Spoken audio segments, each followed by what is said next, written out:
बिस्मिल्लाहिर्रहमानिर्रहीम, अस्सलाम वालेकुम। बच्चों, आज की क्लास में हम लोगों ने जो टॉपिक पढ़ना है वो है रिलेटिव एटॉमिक मास या मास। मास या मास क्या होता है? वजन, वेट।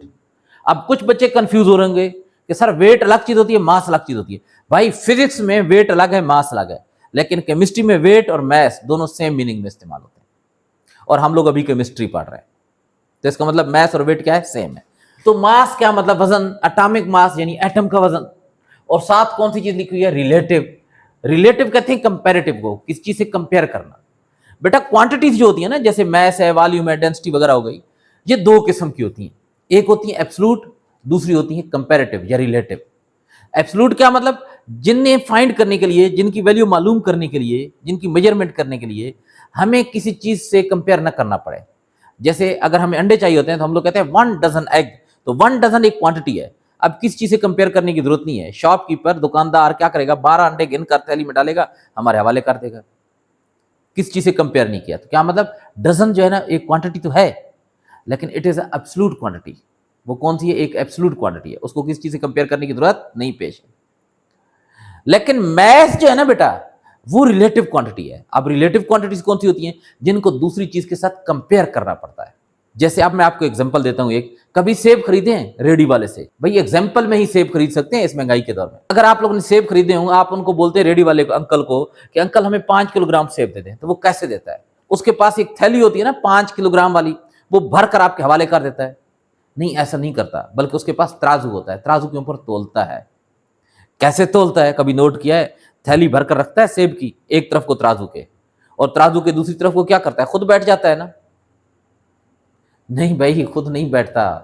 क्या करता है? उसकी तरफ को एक वजन रखता है, 5 किलोग्राम वाला एक पत्थर रख देता है।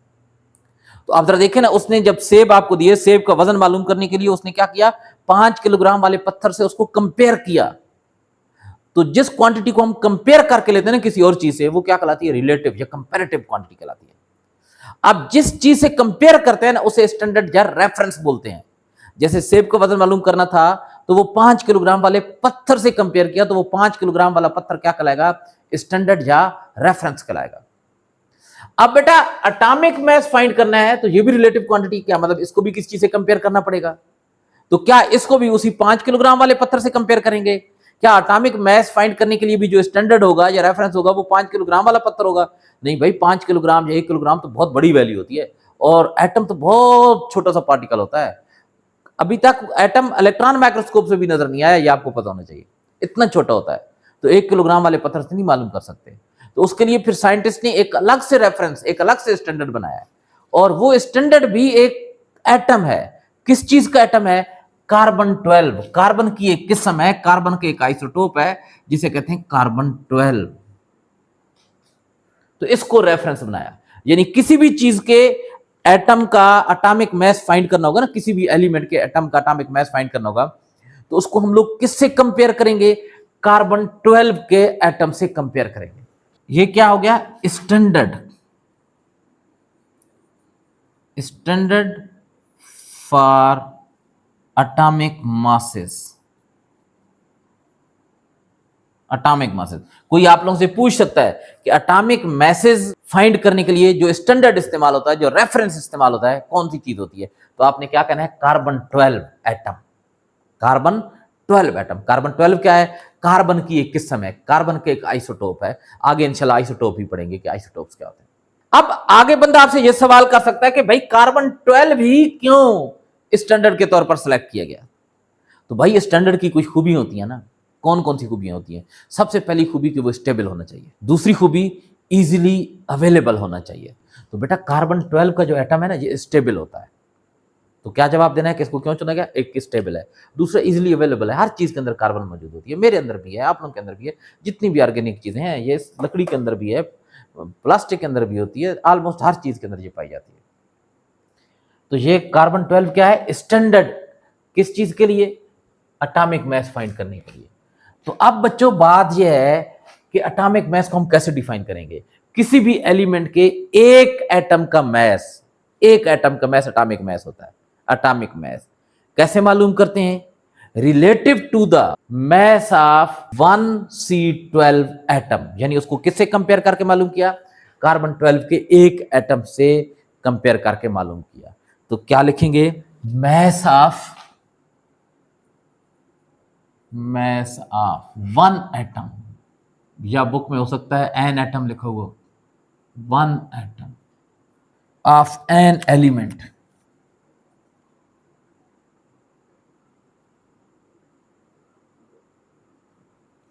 relative to the mass of one atom of carbon 12 C12। C12 क्यों लिखा है, क्योंकि ये यहां पर स्टैंडर्ड के तौर पर इस्तेमाल हो रहा है। किसी भी एटम का मास, किसी भी एटम का वजन मालूम करना होगा तो कार्बन 12 के वजन से उसको क्या करेंगे, कंपेयर करेंगे। अच्छा, अब एक और बात, बहुत सारे बच्चे ये समझ रहे होंगे कि भाई इसके लिए भी तराजू होता होगा। एक तरफ को जैसे 5 किलोग्राम का पत्थर रखते थे तो उसकी जगह पे हम लोग कार्बन 12 का एक एटम रख देंगे, और दूसरी तरफ को दूसरी चीज का एटम रखेंगे जिसका वजन मालूम करना होगा। नहीं भाई, इस तरह का तराजू नहीं होता। एटम बहुत छोटा होता है ना, उसको तो आप एक एक करके अलग इस्तेमाल भी नहीं कर सकते। तो उसके लिए फिर जो आला इस्तेमाल होता है ना, उसे कहते हैं मैस स्पेक्ट्रोमीटर। तो यहां पर मैंने लिखा है डिटर्मिनेशन, तो क्या लिखेंगे, atomic masses are exactly determined by mass spectrometer. इंशाल्लाह आप लोग जब बड़े होंगे रिसर्च करेंगे तो मैस स्पेक्ट्रोमीटर पे आप लोग काम करेंगे। काफी महंगा होता है, 14-15 करोड़ रुपए का होता है, आज के दौर की मैं कीमत बता रहा हूं। तो क्या लिखेंगे, atomic masses, atomic masses are exactly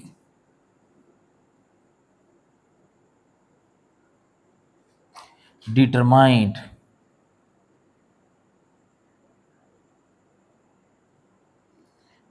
by mass spectrometer, mass spectrometer, by mass spectrometer। और उसमें भी स्टैंडर्ड इस्तेमाल होता है कार्बन 12। अब बच्चों बात यह है कि जो रिलेटिव क्वांटिटीज होती है ना, जो क्वांटिटीज होती हैं उनकी यूनिट भी होती है। जो मैस नंबर हमने पढ़ा था उसकी यूनिट नहीं होती, इसकी यूनिट भी होती है। जैसे आप चीनी लेते हैं या सेब लेते हैं तो उसकी यूनिट कौन सी होती है, 5 किलोग्राम, किलोग्राम यूनिट होती है। लेकिन यहां पर किलोग्राम नहीं, इसको हम लोग कहते हैं atomic mass unit, AMU, atomic mass unit.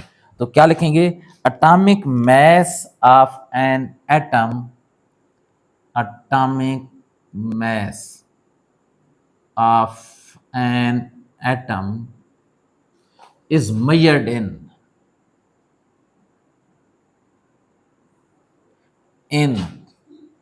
atomic mass unit, atomic mass unit। इसको एटॉमिक मैस यूनिट को क्या कहते हैं, AMU, AMU। ये पूछा जाता है MCQs में। AMU स्टैंड्स फॉर, किस लिए इस्तेमाल होता है, एटॉमिक मैस यूनिट के लिए इस्तेमाल होता है। आप जब भी किसी एटम का मैस लिखेंगे ना तो उसके मैस के साथ आगे क्या लिखना होगा, AMU। जैसे अगर कोई आप लोगों से पूछ ले कि हाइड्रोजन का एटॉमिक मैस क्या है तो आप क्या जवाब देंगे, 1.008 AMU, किलोग्राम नहीं लिखेंगे, AMU लिखेंगे। अब एक AMU होता कितना है, चलें जनाब ये थोड़ी सी बात समझ लेते हैं। बच्चों बात ये है ना, साइंटिस्ट ने कहा कि कार्बन 12 जो है ना, ये कार्बन 12 जो होता है, कार्बन 12, इसके एक एटम का जो मैस होता है, mass of one carbon 12 atom, scientist ने पता है इसके मैस, एक कार्बन 12 के मैस को कितना कंसिडर किया, कहा कि इसका मैस 12 यूनिट होता है, एक यूनिट नहीं, 12 AMU होता है, 12 AMU। एक AMU, यहां 12 है ना, 12 की जगह मैंने एक लाना है, तो एक AMU क्या मतलब, 12 इधर क्या हो रहा है, AMU के साथ मल्टीप्लाई, इधर अगर हम ले आएंगे तो क्या हो जाएगा, डिवाइड हो जाएगा। तो क्या हो जाएगा, mass of one carbon 12 atom divided by, किससे डिवाइड करेंगे, 12 से। क्यों, इक्वल इस तरफ को जो 12 मल्टीप्लाई हो रहा है ना AMU के साथ, इधर आकर डिवाइड हो जाएगा। अब पीछे बताओ कितने AMU रह जाएगा, 12 इधर आ गया तो इसका मतलब सिर्फ AMU रह गया, या आप इसकी जगह कह सकते हैं कि 1 AMU। अब इस 12 जहां डिवाइड हो रहा है ना, 12 को आप पता है इस तरह भी लिख सकते हैं 1/12।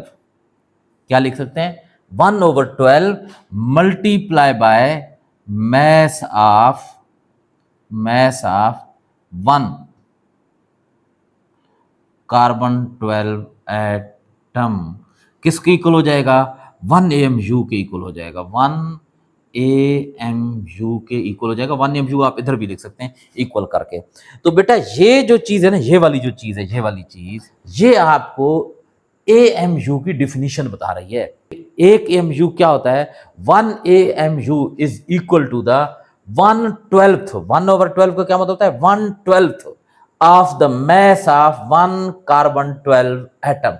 यानी कार्बन 12 का जो एक एटम है ना, कार्बन 12 का जो एक एटम है, उसके मैस के आप कितने टुकड़े कर दें? 12 टुकड़े कर दें, तो जो एक टुकड़ा बनेगा वो क्या कहलाएगा? 1 एम। कार्बन 12 का जो एक एटम है उसका वजन है 12 MU, तो उसके हम 12 टुकड़े करेंगे तो क्या बन जाएगा? 1 यूनिट बन जाएगा, 1 AMU। तो यही डिफिनीशन लिखेंगे। क्या लिखेंगे?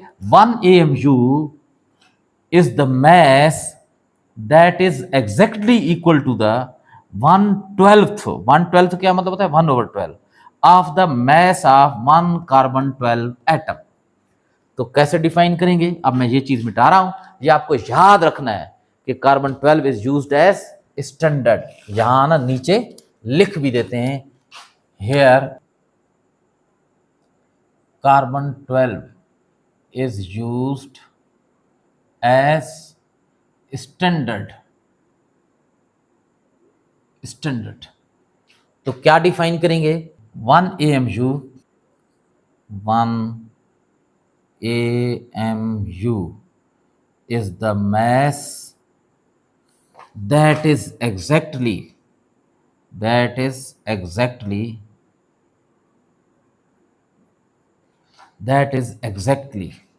equal to the 1/12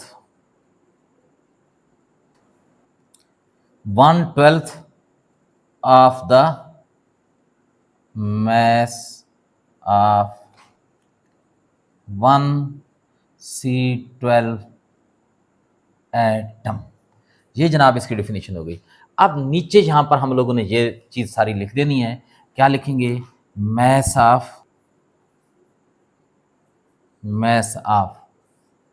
1 C12 atom किसकी इक्वल है?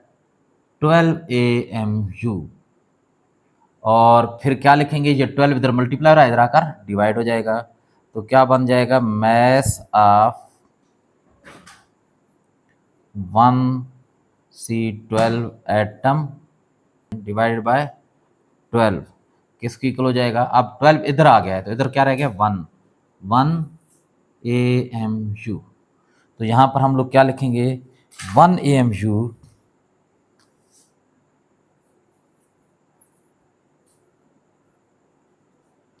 ये यही लिख रहने दें, या आप लिख सकते हैं 1/12 मल्टीप्लाई mass ऑफ 1 C12 एटम। जी जनाब।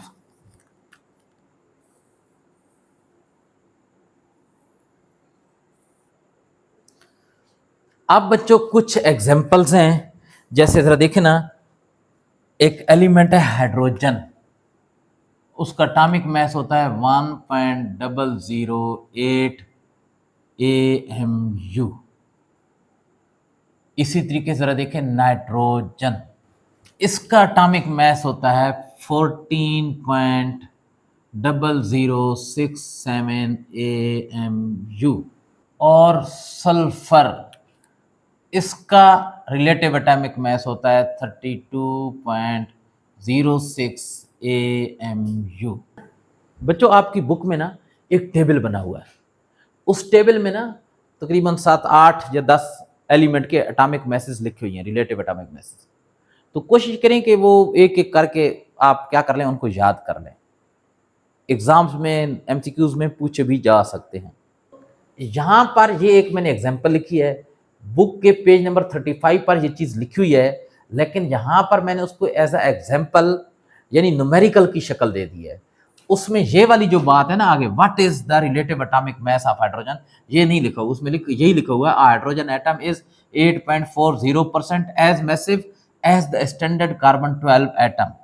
आगे लिखा हुआ है atomic mass of hydrogen is, यानी उन्होंने सोल्व करके दिया ना, तो मैंने इसको न्यूमेरिकल सा बना दिया, what is the relative atomic mass of hydrogen. अगर हमें परसेंटेज के हिसाब से ना किसी एलिमेंट का बता दिया जाए कि कार्बन 12 के एटम से वो कितने परसेंट भारी है या कितने परसेंट हल्का है, तो उससे हम लोग उस एटम का रिलेटिव एटॉमिक मास कैसे फाइंड करते हैं। तो ये जरा यहाँ पर हम लोग कर लेते हैं, क्योंकि इस तरह का एक न्यूमेरिकल आ सकता है बोर्ड के एग्जाम में। तो बच्चों हमने क्या फाइंड करना है, what is the relative atomic mass of hydrogen. तो हमने relative atomic mass, relative atomic mass of hydrogen find करना है। ये पता है किसके इक्वल होगा, hydrogen atom is 8.40 as massive, कितने परसेंट, 8.40%। तो क्या लिखेंगे 8.40 परसेंट, पर का मतलब होता है अपान, सेंट का मतलब होता है 100%, यानी अपान 100 हो जाएगा। इस पूरी को 8.40%, परसेंट की जगह मैंने क्या लिखा, अपान 100 लिख दिया। द स्टैंडर्ड कार्बन 12, कार्बन 12 के इक्वल है, तो कार्बन 12 का जो मास है वो कितना होता है 12 AMU, 12 AMU। अब अगर आप इसको सोल्व करेंगे ना कैलकुलेटर से, कैलकुलेटर पे आप लिखेंगे 8.40 डिवाइडेड बाय 100 मल्टीप्लाई 12, तो पता है आपके पास क्या आंसर आ जाएगा 1.008 AMU। ये हम लोगों ने क्यों 12 AMU से मल्टीप्लाई किया है, क्योंकि उन्होंने किससे कंपेयर किया, कार्बन 12 के एटम से कंपेयर किया, और कार्बन 12 के एटम का जो वजन है वो कितना होता है 12 AMU होता है। इस वजह से उससे हम लोगों ने इसको क्या कर दिया, मल्टीप्लाई कर दिया। तो जनाब हमारे पास क्या बन जाएगा, रिलेटिव एटॉमिक मास